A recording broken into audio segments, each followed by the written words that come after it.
చంద్రబాబు గారు జైలుకి వెళ్ళి రావడానికి కారణమైనటువంటి స్కిల్ డెవలప్మెంట్ కుంభకోణంలో కీలకమైనటువంటి అంశం చోటు చేసుకుంది. ఒక వ్యక్తి అప్రూవర్గా మారాడు. ఆ అప్రూవర్ని ఈ రోజు వరకు కోర్టులో తన తన సాక్ష్యం చెప్పనీయట్లా, పదే పదే వాయిదాల మీద వాయిదాలు పడతా ఉంది. ఇది ఇక్కడ విచిత్రమైనటువంటి పరిణామం.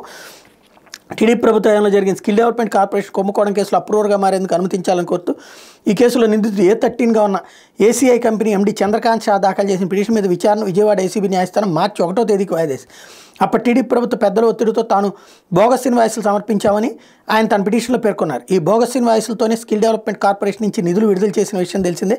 ఈ కుంభకోణానికి సంబంధించిన వాస్తవాలు వెల్లడించడానికి తాను అప్రూవర్గా మారేందుకు అనుమతించాలని చంద్రకాంత్ షా న్యాయస్థానాన్ని కోరారు.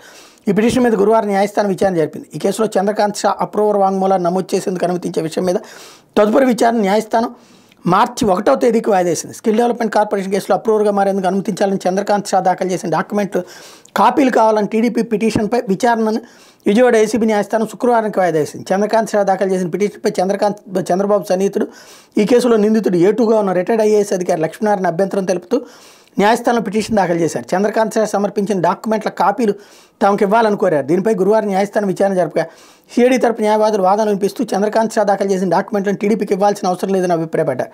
అనంతరం విచారణ న్యాయస్థానం శుక్రవారానికి వాయిదా వేసింది.